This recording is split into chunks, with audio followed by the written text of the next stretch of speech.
अगर मैं आपसे कहूं कि आपके पावर सिस्टम की अधिकतम एफिशिएंसी और रिलायबिलिटी का रहस्य एक साधारण सी तकनीक में छिपा है, एक ऐसी तकनीक जो आपके पावर सिस्टम को तब भी चालू रख सकती है जब उसका कोई हिस्सा फेल हो जाए, और साथ ही इतनी फ्लेक्सिबल हो कि बदलती हुई पावर डिमांड के अनुसार सिस्टम की रिस्पॉन्स को आसानी से एडजस्ट किया जा सके।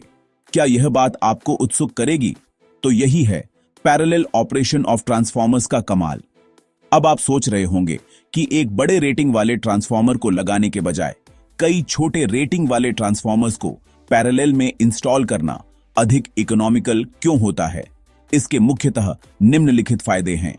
सबसे पहला फायदा है एफिशिएंसी।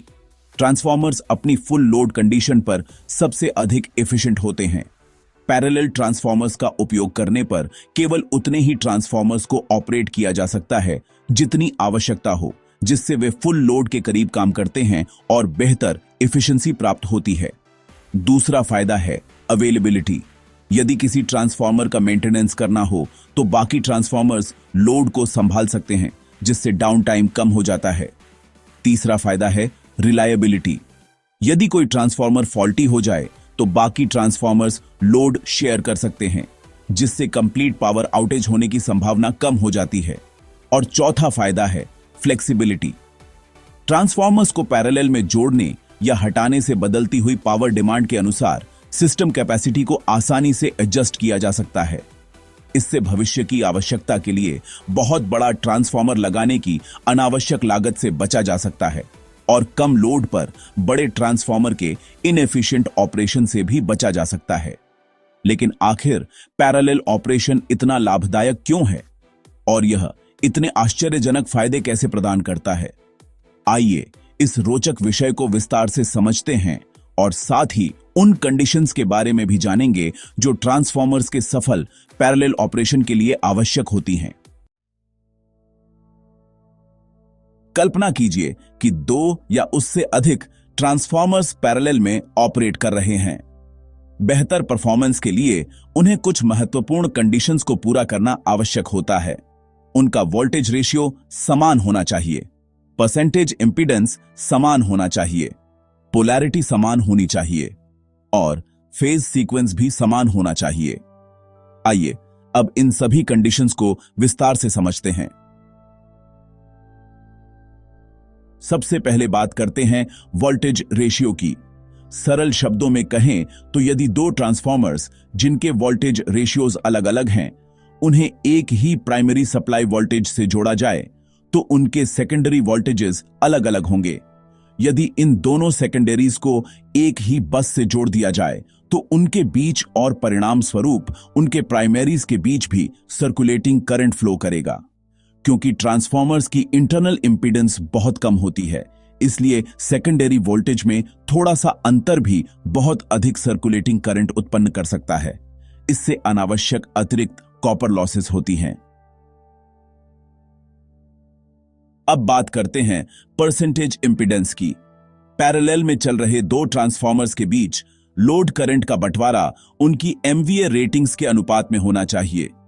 साथ ही ट्रांसफॉर्मर द्वारा कैरी किया जाने वाला करंट उसकी इंटरनल इंपीडेंस के व्युत्क्रमानुपाती अर्थात इन्वर्सली प्रोपोर्शनल होता है। इसका अर्थ है कि पैरेलल में चल रहे ट्रांसफॉर्मर्स की इंपीडेंस उनकी एमवीए रेटिंग्स के इनवर्स प्रोपोर्शन में होनी चाहिए। दूसरे शब्दों में कहें तो सभी पैरेलल रनिंग ट्रांसफॉर्मर्स की परसेंटेज इंपीडेंस या पर यूनिट इंपीडेंस समान होनी चाहिए।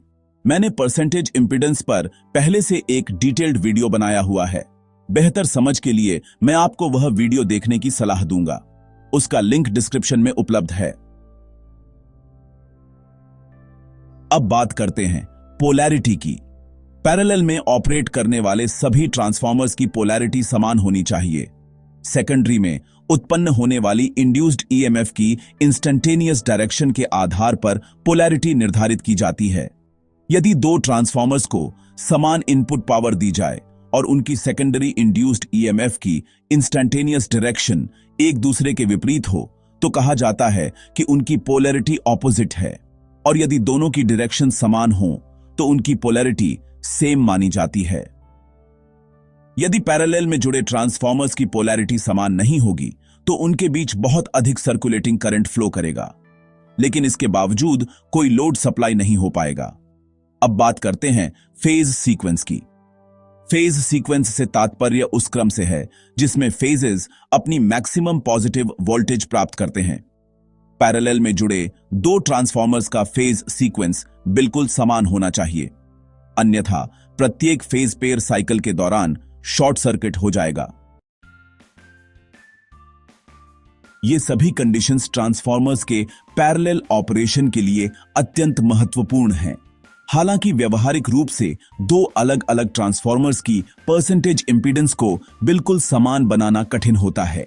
इसी कारण पैरेलल में चलने वाले ट्रांसफॉर्मर्स की परसेंटेज इंपीडेंस बिल्कुल समान न भी हो तो भी उनके मान एक दूसरे के जितना संभव हो सके उतने करीब होने चाहिए। संक्षेप में कहें तो पैरेलल ऑपरेशन के लिए ट्रांसफॉर्मर्स का voltage ratio, percentage impedance, polarity तथा फेज सीक्वेंस समान होना आवश्यक है। इन कंडीशंस का पालन करके पावर सिस्टम्स अनावश्यक लॉसेस से बच सकते हैं और अधिकतम एफिशिएंसी के साथ ऑपरेट कर सकते हैं। तो अगली बार जब आप ट्रांसफॉर्मर्स को काम करते हुए देखें तो उन सटीक कंडीशंस को याद रखिए जो उन्हें आपस में सामंजस्य के साथ कार्य करने योग्य बनाती हैं। आज के इस विषय mastering the art of parallel transformer operation पर बस इतना ही। यदि आपको यह वीडियो उपयोगी लगा हो तो वीडियो को लाइक करना न भूलें और इसे अपने दोस्तों तथा सहकर्मियों के साथ शेयर करें। और यदि आपने अभी तक हमारे चैनल को सब्सक्राइब नहीं किया है तो इलेक्ट्रिकल इंजीनियरिंग से जुड़े और भी रोचक टॉपिक्स के लिए चैनल को सब्सक्राइब अवश्य करें। हमें आपके विचार जानकर खुशी होगी। इसलिए यदि आपके कोई प्रश्न हैं या आप किसी विशेष टॉपिक पर वीडियो देखना चाहते हैं तो नीचे कमेंट जरूर करें। ऐसे ही और रोचक टॉपिक्स के लिए हमारे साथ जुड़े रहिए। तब तक सीखते रहिए और आगे बढ़ते रहिए। इलेक्ट्रिकल इंजीनियरिंग में मास्टरी की आपकी यात्रा यहीं हमारे साथ जारी रहेगी। मिलते हैं अगली वीडियो में।